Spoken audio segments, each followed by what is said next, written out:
Hi, I'm Gabriella. Welcome to my channel where we talk about and do loads of creative things, especially lots of theatre. And today I wanted to go down that theatre route and talk about gap year ideas, but all theatre things. I've technically taken 3 gap years now and I've done a lot of theatre things. So most of these ideas I've got for you today are all tried and tested. So I can tell you they're all really great. I wasn't initially sure if this was the right time to be doing this video since we're all kind of shut down. But then I figured now's the perfect time to do planning for things, seeing as you can't go out and do things. So it all works, it's fine. And obviously if you're watching this video in the future, then you're fine. So these are just 7 fun things you could do in your gap year that are all theatre related for anyone who loves theatre, regardless of whether you want to go into the industry or not. So number 1, getting us started, is work experience / volunteering. I feel this is quite a big general one for gap years anyway, so why not do some that's theatre related? Contact as many people as possible and don't just stick to the actual theatres and film studios, but look up production companies, theatre groups in schools, other related companies like ticketing agencies and talent agencies. If you have interests in other areas like costuming or technical theatre, go look up people who do that. The industry is struggling a bit right now, so you might actually stand better chance of getting work experience or doing volunteering than you would actually looking for a proper job in the industry. And also, even if they're not advertising, ask anyway. They might find something for you. It obviously may not be a thing that you can afford to do full time, but maybe it's something you could do one day of the weekend or in the evenings, or maybe find something that's flexible or you work remotely so you can do it whenever you have a spare few minutes, like social media for a theatre or something. Number 2 is summer camp. I went and did summer camp in America on my first gap year and it was incredible. I ended up working in the riding stables with the horses as opposed to doing anything drama or theatre, but virtually every camp has some sort of theatre programme and you could help run that course. Going through an organisation like Camp America is going to be easiest for everyone. It's just easier when you go through something like that. But if you have a friend who's been to summer camp and can recommend the camp to you or you to the camp, then by all means try contact the camp directly, or if you find one online that you can apply directly to, you can do that. But sometimes it is just easier going through big organisation who helps you organise things like visas, etc. Number 3 is classes, courses, workshops, competitions. The past 2 years I've spent so much time doing classes, courses, workshops, all those sorts of things, and it's been incredible. It's been so much fun. I've met so many amazing people, I've learnt so much, and I've got so many amazing experiences from it. Like, I got to sing at the Royal Albert Hall. How insane is that?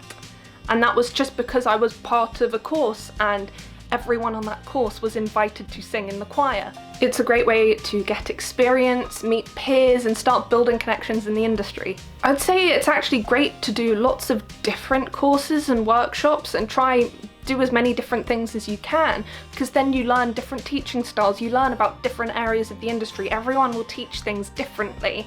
And again, this doesn't necessarily have to be for acting. If you're interested in other areas of the industry, look up courses and classes and workshops for those things as well. It also isn't just for people looking to go into the industry. There's a lot of places that will offer one-off courses, classes, workshops, things, or just general classes that you can do for fun, that you don't have any end goal to, or there's no like performance pressure. I know the Other Palace in London, they run workshops with West End stars, and when everything was up and running, they did about 1 a month, and a West End star would come in. You would pay £5 for your ticket to sit and watch, and then if you wanted to, you could audition to actually perform your material and get it workshopped and worked on with this West End star, and then it finished with a bit of a Q&A or chat kind of thing. And so if you want to perform, you could audition to be able to be part of the workshop, but if you don't want to, you can just sit and watch a West End star do their thing kind of thing. Another thing in England, I've been to a couple of workshops run by Wicked the musical, and you kind of like anyone can go along to them. You do a bit of singing, you learn some of the scenes, some of the dance choreography, and you just have a great day really learning all this Wicked stuff, and with cast members and people who work on the production, which is amazing. And there's loads of theatre schools out there who offer one-off workshops or things that anyone can go to. like masterclasses. So there's loads of stuff that's more on the just for fun end of the scale as well. Number 4, do some theatre reviews or other online content. I will preface this quickly by saying if you are looking to become a professional actor, maybe don't do serious reviews. You can still review stuff, but like don't try set out to become a reviewer, because it can just make things a bit difficult. But like, you can still casually review stuff and do other online content, just it's a bit weird with review. If you're an actor and a reviewer, it's just a bit weird. But creating theatre content online is great fun, and you get talking to loads of other people in the theatre community. So you could do things on YouTube or TikTok, or start a blog. You could start a fan account on Instagram or Twitter or any of the social media platforms really. Or you could make theatre things to sell on Etsy. I did say reviews in particular though, because I know a couple of people actually who started reviewing things casually, and over time they've built up a little bit of a reputation, and now some theatres send them press night tickets, or they get the opportunity to interview West End stars for their blogs. So with something like reviewing, you do actually have the potential to become a bit more involved in the industry, still from a fan point of view, and just get a little bit closer.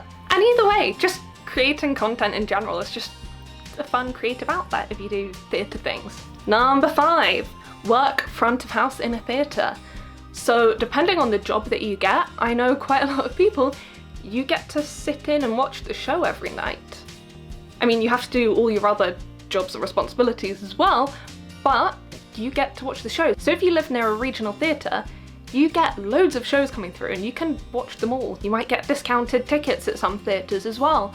And the Edinburgh Fringe, if you manage to work the festival there, like not just front of house, but like there's lots of different things going in Edinburgh for the Fringe, but you need to like prepare well in advance because that books up real quick. But if you manage to work the Fringe, you're basically getting paid to be in the middle of one of the biggest theatre, I think it's the biggest theatre festival in the world. It's insane, it's so good. I've been to the Fringe Festival once, like, not working it, just for a visit, and it was incredible. If you manage to work it and be there and get involved, like, if you're working it, you'll meet loads of the performers, you'll meet everyone who's at your venue or wherever you are. And you'll probably meet loads of people who work on shows and just people in the industry in general, so that's really cool. Number 6, amateur dramatics and student film. So student film, I'm currently making a whole little series on, just telling you like what's so good about it, why you should do it, and how to do it, all the ins and outs kind of thing. It's a little bit more for people who want to be actors, because all the backstage like technical roles are filled by the students. So it's only for people wanting to act, but if you just want to act for fun, you could try audition anyway. And then amateur dramatics is just a great way to find your local theatre community and get involved. And so you can do that acting. Even if you don't want to be like a professional actor, you can act for fun. Unless they're really oversubscribed, like anyone can do the show. And if you don't want to do the acting, you could do some of the backstage stuff, or like help out with like stage management, props, like costuming. You could maybe, depending on the place, you might be able to help direct. So there's so many opportunities there, and just get to know people locally who love the same thing as you. Number 7 is to travel. So there's loads of locations and cultures that are used in theatre. It's like visiting the place where films were filmed, but for theatres. So that's great fun, because then you can walk around places and be like, this is where this show was set. And equally, new stuff's being written all the time, so you might go somewhere and then a little bit later a new show comes out and it's set in that location or with that culture. Also, if you're looking to be an actor, it's a great idea to go just to get more of the ever talked about life experience. It's true, I've done quite a bit of traveling. Traveling's great, but also it gets you doing things you've never done before. It gets you to meet people you'd never normally meet, do things you'd never normally do, and experience things you would never normally experience. It really like broadens your horizons. And so that's great because it gives you more to draw on as an actor. And that's not saying you have to go to another country. You could do this within your own country, go somewhere else in your own country that you've never been to before that's completely different from where you live. And also, you don't need to go for a holiday, you could go work somewhere else. There are a lot of jobs out there that offer accommodation as part of the package, like especially in hospitality or doing things like a lot of people around me, there's a lot of au pairs around, so families will hire someone to come in, do the cleaning, maybe look after their kids, do a bit of cooking, and then they have the rest of the day free. They get free accommodation, free food, and a little bit of pocket money every week. So there's quite a lot of options for going somewhere new and like living in, or if you're a bit tight on money and can't afford to do a holiday, there are other options. And then literally while I've been sitting down talking about this, I've thought about one other thing, and it's kind of similar to some of my others, but anyway, so technically the 8th one, is to be a supernumerary, or a film extra if you want to do that. Film extras are a lot easier. You just sign up to a film extra agency. Usually you have to pay a bit of a fee up front, which is annoying. Like, normal acting agencies won't charge unless you book something, but film extras agencies, it is typical for them to charge a membership fee, so that is normal. It's not a scam, I promise. But yeah, you could sign up for an extras agency, try get cast in films and be an extra on a film.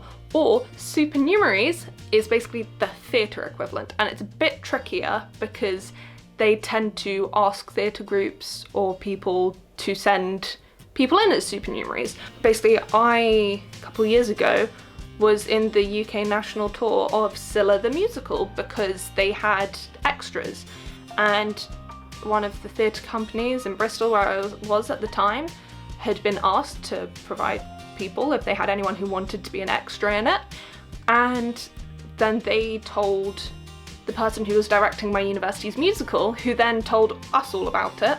And so because of that, because we were then given the contact details, we were able to directly contact and be like, yes, we want to be extras, could we be extras please? So it's a bit more difficult to find. I know that Evita, the UK national tour of Evita, also had supernumeraries, but basically look for productions, usually touring productions. When they're on the West End, they usually just hire the people they need every night, but when it's something travelling, they'll often just try to get people to do it for free, pretty much. You do get, usually, I was given £25 travel expenses, that was it.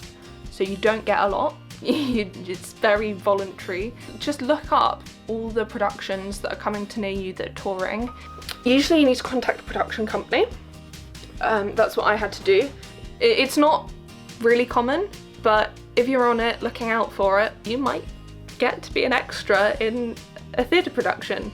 So literally I was on stage for the majority of Act 1 of Scylla, and then we got to go home halfway through if we wanted, but I was writing my dissertation at the same time, so I sat in the costume room, in wardrobe's room, and wrote my dissertation for Act 2 so that I just could sit down and concentrate. I went for drinks with the cast a couple of times, it's great fun. So another option. So there you go, what was supposed to be my 7 ideas turned 8. I hope they give you some nice inspiration for things to do. If you've done any of these things before or have any more ideas or recommendations of things people could be doing, then definitely let me know in the comments below. Let everyone know, share the fun. And if you like this kind of stuff, make sure to subscribe because I post lots of this sort of thing. And hopefully I will see you very soon in a new video. So take care, bye!